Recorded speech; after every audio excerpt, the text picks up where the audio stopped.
Друзья, всем привет! Продолжаем тему видеонаблюдения. И сегодня у нас на обзоре вот такая вот новая поворотная камерка с двумя объективами от нашего продавца Anbiux, модель A33H. Сегодня подробно о ней. Поехали! На моем канале, если вы смотрели до этого разные обзоры, вы могли видеть много разных камер с одним, с двумя объективами и так далее. Но речь конкретно про камеры с двумя объективами.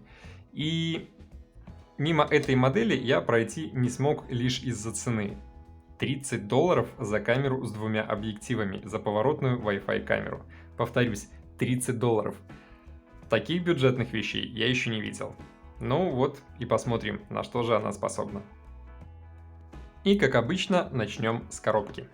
Как видим, обычная стандартная коробочка, которая нам говорит, что будет приложение ITC, на которой написана модель, A33H 4 мегапикселя с евро-розеткой.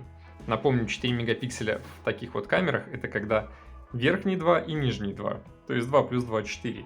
Такая вот у китайцев арифметика. И больше здесь-то по сути в этот раз ничего и не написано. Обычно еще про всякие там фишки, функции, но не в этот раз. Что же внутри?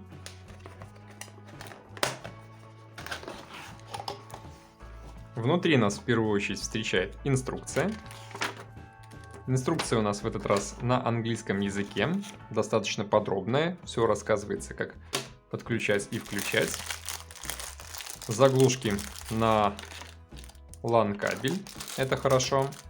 Крепежные болтики, тоже полезно. Блок питания. Обратите внимание, черный. К черной камере. Это редкость. Обычно к белым камерам кладут черные блоки, а к черным блокам белые камеры. Ну и наоборот, соответственно. И сама камерка. Все, больше у нас здесь ничего нету. Кронштейн у нее в неестественное положение выкручен. Это для транспортировки. Вот выглядит это как-то так. По самому телу камеры. Камерка, как я уже сказал, с нижним поворотным объективом. То есть он вращается полностью влево-право на 360 градусов. Ну, конечно же, со стопором в конце. И вверх-вниз. То есть мы можем, повесив камеру, с мобильного телефона, с приложения или с компьютера полностью крутить камеру и направлять нам туда, куда нужно.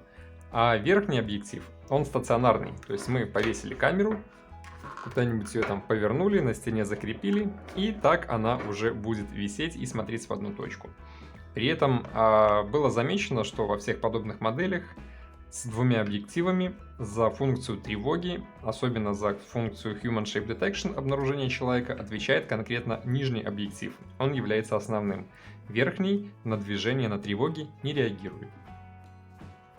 У камеры установлено два одинаковых объектива, вроде как это 3,6 мм, показывают они одинаково. Все светодиоды, которые мы здесь видим, они комбинированные, как инфракрасные, так и просто световые. У камеры будет просто отличное ночное видение, она будет видеть вдаль на метров 20-30 с лихвой. То есть, ну, подобные камеры я уже показывал, у меня висят на даче, на сарае, и весь двор 30 метров простреливают. Ночью видно изумительно, никаких вопросов по этой теме.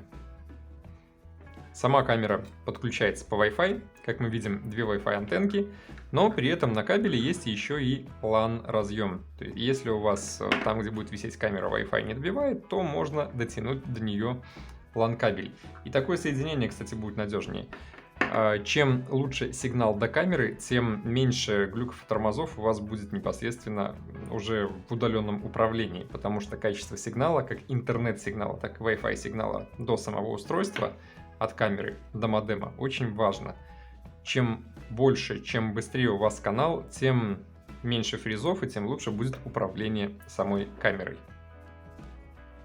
Камера это у нас с обратной связью. У нее установлен микрофончик спереди, и сзади у нее есть динамик. Если кто-то у нас зайдет во двор, мы получим сообщение о тревоге, то можно поругаться матом в него через мобильное приложение.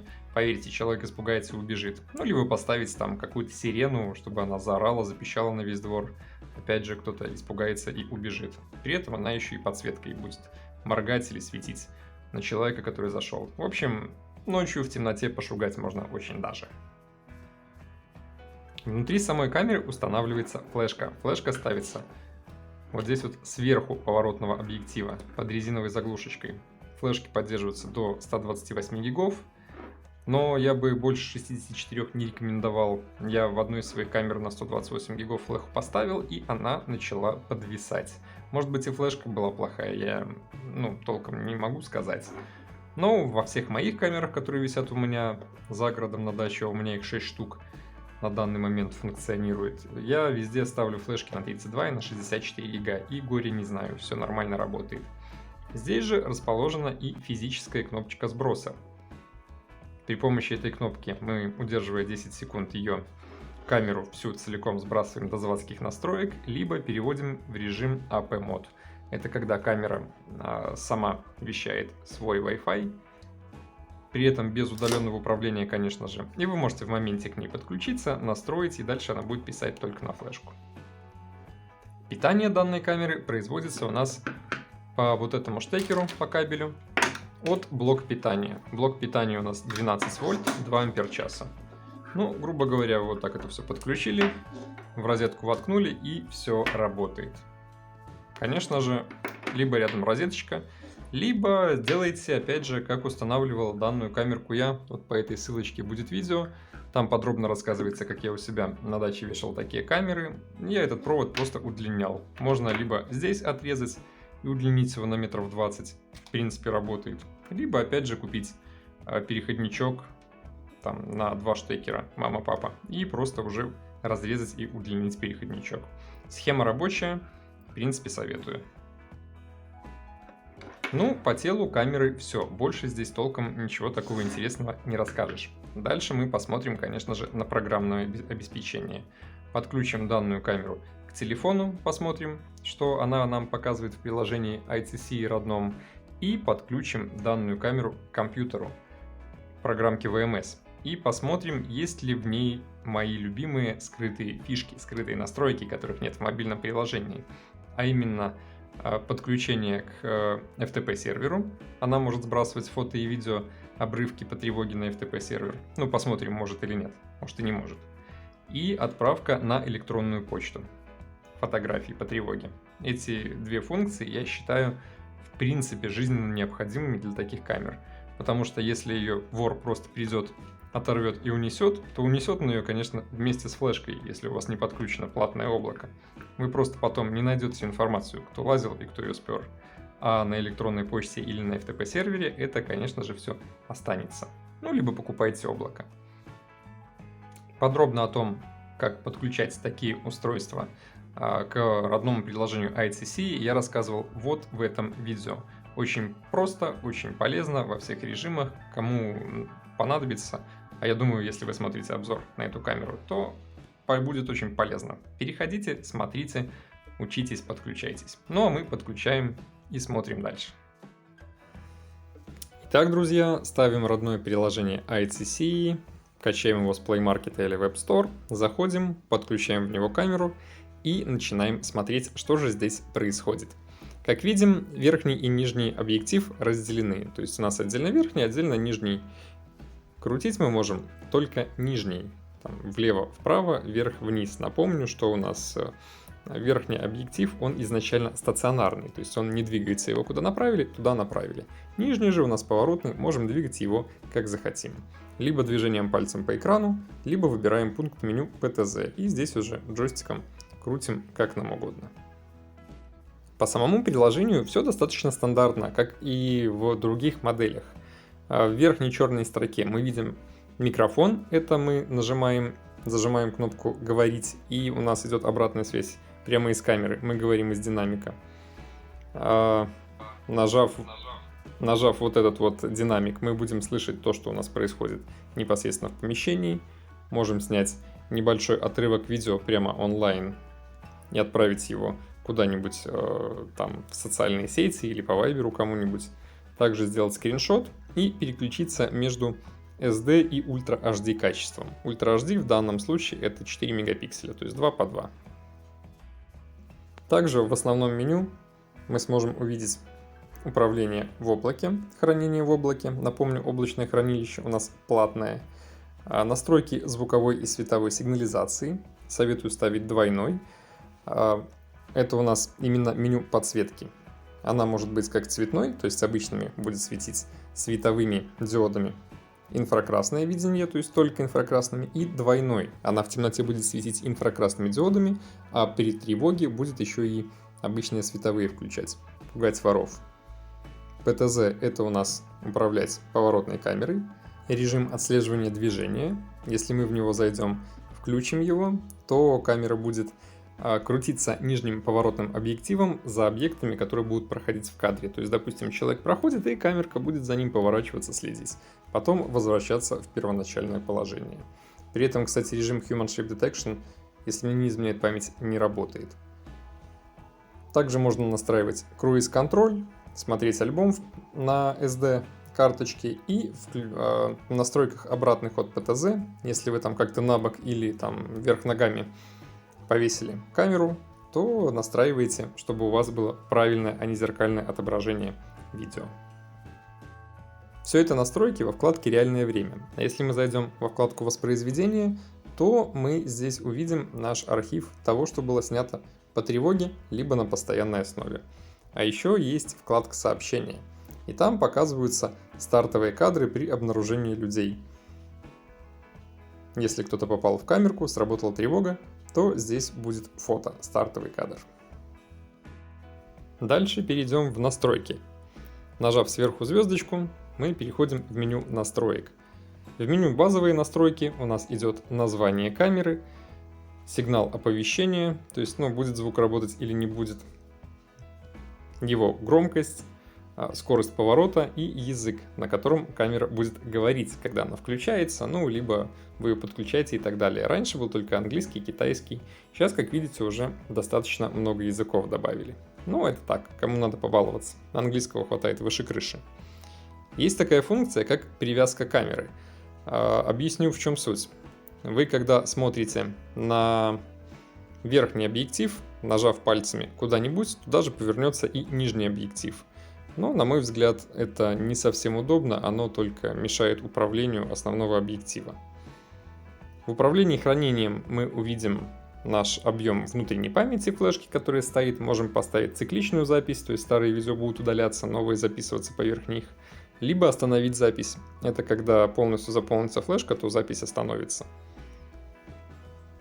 В настройках записи мы можем выбрать запись по тревоге, либо запись на постоянной основе, и это хорошо. Раньше этот пункт был в меню только при самом начале добавления камеры. В дальнейшем его нельзя было изменить. Но здесь молодцы, внесли изменения в прошивку, теперь это есть. Можем также настроить сегментирование видео, там 1, 3, 5 минут и так далее. Включить записывать аудио или нет, поставить качество записи. Я, кстати, ставлю обычно хорошо. И в таком режиме хватает 32 гигабайтной флешки примерно на трое суток. А тут дальше, чем больше будет качество, точнее, чем лучше будет качество, тем больше места оно будет занимать на SD-карте. Следующий пункт меню у нас смарт-сигнал тревоги, и это основное, самое интересное в данной камере. То есть, если вы просто ходите постоянно вокруг нее, то лучше его, конечно же, выключить. Если вы включите, то у вас изначально будет выглядеть вот так, то есть просто включена тревога. Просто тревога — это любое изменение в кадре картинки, у вас сразу начинается запись по тревоге и переходит уведомление в мобильное приложение. Поэтому очень классная фишка — это обнаружение людей. В английской версии это Human Shape Detection. Суть его в том, что у вас камера не срабатывает, если она висит на улице на какие-то там кусты и так далее, движущиеся деревья, а будет срабатывать конкретно на фигуру человека. Бывают и ложные сработки, но при этом можно регулировать чувствительность с высокой по низкую. У меня, кстати, на всех камерах на даче стоит низкая, и то даже иногда реагирует на котов. Остальные же пункты, например, такие как показывать след, это когда у вас будет там появляться фигура человека и будет обводить прямоугольничком, советую ставить. Тогда, когда у вас пойдут ложные сработки, вы хотя бы поймете, на какой объект. Допустим, на какой-нибудь горшочек или там гномика во дворе, я не знаю, фарфорового, тогда его стоит передвинуть. Но вещь полезная. И есть также настройки различных умных правил и зон, то есть охрана будет в конкретной зоне производиться. В настройках сети у нас идет либо режим маршрутизации, либо режим TD, либо, как опять же в английской версии, режим AP, Autonomic Point, либо режим точки доступа. Значит, режим маршрутизации — это вы просто подключитесь к Wi-Fi, и камера в интернет вещает ваш видеопоток, ну, к вам в приложении непосредственно через сервер. А режим точки доступа — это когда камера сама вещает свою Wi-Fi сеть, там на 15-20 метров от нее, чтобы вы могли, опять же, со своего смартфона в упор к ней подключиться, настроить, что-то скачать с нее видеофайл. Ведь достав флешку и вставить в компьютер, вы его не скачайте, камера шифрует видосы. Это сделано специально от несанкционированного доступа. Ну, при режиме TD, конечно же, удаленного управления через интернет у вас не будет, только в режиме маршрутизации. Хранение в облаке — это если вы купили себе облако, хранение данных там, ну, оно, конечно же, платное. В расширенных настройках режим отслеживания движения — это кнопку, которую мы уже видели до этого. И настройки об устройстве. Здесь вы увидите QR-код для подключения, а также серийный номер для добавления вашей камеры в приложении VMS на компьютере через Cloud ID, имя входа и пароль, которые вы установите, но менять стандартные я не советую, потому что в некоторых камерах поменяли и все подключается, а в некоторых почему-то подключается только по родным имя пользователю и паролю. А как только его заменили, почему-то камера перестает подключаться в приложение. С чем это связано? Не знаю, может глюк прошивки. Версия устройства, также версия прошивки, ну и немножко не совсем полезных данных. По мобильному приложению все. Дальше подключаемся к компьютеру. Ну что ж, мобильное приложение с весьма стандартным функционалом. Чего-то нового, экстраординарного здесь мы ничего не увидели. И, кстати, присутствуют все основные настройки камер, которые продаются и по 40-50 долларов. А напомню, мы рассматриваем самую бюджетную модель на сегодняшний день за 30 долларов с двумя объективами. Ну, теперь давайте подключим ее к компьютеру и посмотрим, что там. Погнали! Подключаем камеру к компьютеру через приложение VMS. Как это подробно делается, я рассказывал вот по этой вот ссылочке. Переходите, смотрите. Ну, а мы посмотрим, что же умеет здесь эта камера. Как видите, она занимает, как обычно, один сектор экрана, и разделить два вот этих вот нижний и верхний каналы нельзя. В любом случае, даже если вы добавите какие-то другие камеры, то есть вот, допустим, как у меня есть камеры, которые висят на даче с одним объективом, они точно так же будут занимать один сектор сетки камеры, сколько бы их вы тут ни поставили. Но на два сектора эту камеру с двумя объективами, как и все подобные, разделить нельзя. Таких вопросов мне уже задавали много в комментариях, и вот вам ответ. Сделать это нельзя, только так. В одном кадре сразу будут два изображения. Но нас интересует здесь в первую очередь не это, а интересуют скрытые настройки, ведь именно для этого подключают камеру такую к компьютеру, чтобы кое-что поднастроить. Мы переходим в конфигуратор, выбираем нашу камеру. И в первую очередь слезем в настройки сети, посмотреть, что же здесь есть интересного. И сразу сходу я здесь вижу, что есть настройка FTP сервера. Очень классная фишка, то есть когда срабатывает тревога, вы у себя где-то настроили FTP сервер. То есть, например, если у вас, как у меня, модем TP-Link, то на нем можно сделать внутренний FTP сервер. Опять же, подробно про это я рассказывал. Вот тут переходите, смотрите. После этого вам и облако не надо. При тревоге камера отправляет на FTP сервер фотографии и отрезок видео. Ну, какой там в секундах все это настраивается уже непосредственно здесь, в настройках. И очень жаль, что я не вижу здесь электронной почты. Есть еще очень классная фишка, когда камера отправляет фотографию по тревоге на электронную почту. Но здесь этого нет, это из прошивки вырезали. Все-таки продавец продвигает, точнее производитель продвигает свое облако. Если FTP есть не у каждого и не каждый хочет с этим заморачиваться, то электронка есть абсолютно у всех, и это очень удобно. То есть где-то сработала тревога, и вам сразу пришел кадр на электронную почту письмом. Я очень активно использую данные фишки, в других моих камерах это есть. Но здесь, к сожалению, нет. Как видим, цена все-таки дает о себе знать. В бюджетной камере, видно, это просто вырезали из прошивки. Также давайте посмотрим, что у нас идет здесь по сжатию, по настройке сжатия.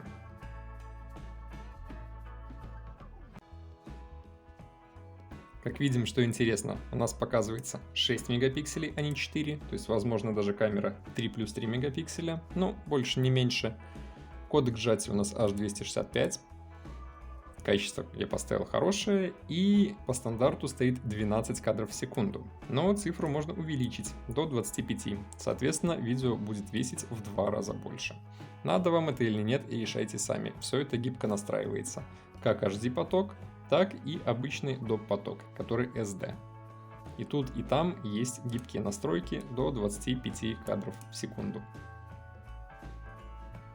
И еще пару приятных мелочей. В настройках тревоги, кроме умной тревоги, как мы уже настроили на движение человека, в компьютере можно еще настроить такие вещи, как саботаж и потеря сигнала. То есть, когда у вас на камеру условно там закрыли ее ладонью, когда картинка полностью там ушла в темное, либо камера ушла в онлайн, у вас тоже будут приходить уведомления в мобильное приложение о том, что что-то не так, срабатывает тревога. Вот, пожалуйста, либо саботаж, либо потеря сигнала. Тоже важные фишки, которых нет в мобильном приложении. Что же касается качества изображения, то можно увидеть, что картинка на 4 мегапикселях, именно 2 плюс 2, вполне отличная. Даже в режиме ночного видения, в инфракрасном видении, можно увидеть каждую деталь. И комната полностью освещается как днем. Качество изображения очень даже. Здесь вы, кстати, можете видеть картинку конкретно со слитого видеофайла с камеры. И сейчас мы ее еще переключим в режим освещения на светодиодах. Эти светодиоды целиком и полностью освещают всю комнату как днем. И улицу они тоже будут отлично освещать. Ну, если эта камера висит на пороге, то где-то перед собой там метров 5-10, либо вдаль во двор вполне 15-20 метров эта подсветка пробьет. Честно, после подключения к компьютеру осталось весьма двоякое чувство. Вроде и присутствуют нужные функции, такие как отправка на FTP сервер, но электронная почта нет. Блин, почему? FTP сервер настраивает не каждый, а электронка есть у каждого. Это, по-моему, самое простое, что может быть. Очень жаль, что в данной камере отсутствует данная функция. Может, именно из-за цены урезанная прошивка. Но сам факт. FTP есть, электронной почты нет. В целом, за свои деньги вещь супер. Где брал, оставлю ссылочку, переходите, смотрите. Кому надо, покупайте, такие вещи можно рекомендовать. Но, опять же, я бы посоветовал, может быть, если денег хватает, обратить внимание на другие модели, где данная функция именно с электронной почтой поддерживается. Потому что я очень активно пользуюсь данной функцией, она мне очень нравится. Понятно, что убрали ее только из-за того, чтобы люди покупали платное облако. Конечно же, производители данных камер на камерах, наверное, зарабатывают немного, а в основном дальше зарабатывают на пост-услугах, таких как платное облако. Но электронная почта просто его полностью заменяет, и не нужно никому платить денежку. Купил и пользуешься. Но нет, теперь здесь этого нет. Соответственно, и цена такая. И напоследок небольшой бонус. Как я уже рассказывал, у меня на даче висит несколько камер. И на днях одна из камер, которая висит на пороге дома, запечатлела то, как у меня по двору, прямо рядом с порогом, тусовалась в 4 утра косуля. Представляете, вы выходите с утра на порог, а у вас на пороге стоит косуля. Были раньше коты, были вороны, была даже лиса как-то раз зимой запечатлела камера. Но косуля — это что-то новенькое. Прикольно.